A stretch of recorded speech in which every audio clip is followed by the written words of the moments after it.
Oftentimes, a person comes to the point where they realize that sin is real. I mean, our society oftentimes denies it, but in our heart of hearts we know it's real.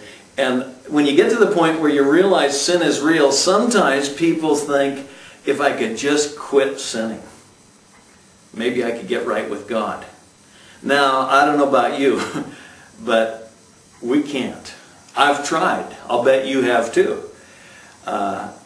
Even if we could, though, even if we could quit sinning, I mean, I've tried New Year's resolutions, that sort of thing, and, we might improve ourselves for a little bit, but we're really not very good at it. But even if we could quit sinning, it doesn't really deal with the sin issue, because God is a holy and righteous God. And we understand that even in men's affairs. Suppose I was one who robbed banks for a living, and I'm making a pretty good living robbing banks. But then I realize, I feel guilty about this. It's not right. And I realize I should stop robbing banks, so I'm able to stop robbing banks. And man's law, when it catches up with me, says, say, aren't you, don't we have you on film over at the East Branch? And I say, well, yeah, but I quit doing banks. I got thinking about it and I felt guilty and I stopped.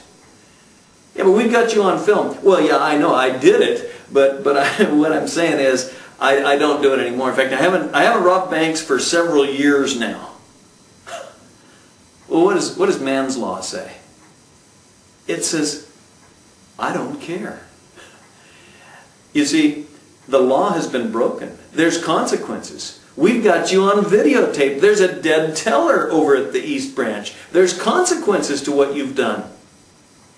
If even man's law cannot be satisfied by merely stopping the bad behavior, how much more do we need more than merely to stop sinning? Now, I need to have my sins forgiven. And the Scripture says the wages of sin is death. There's only one real solution for sin, and that's death. And the good news of the gospel is that Jesus Christ, God's Son, died in my place so that I can be forgiven. That is why we celebrate the gospel, the good news of Christ.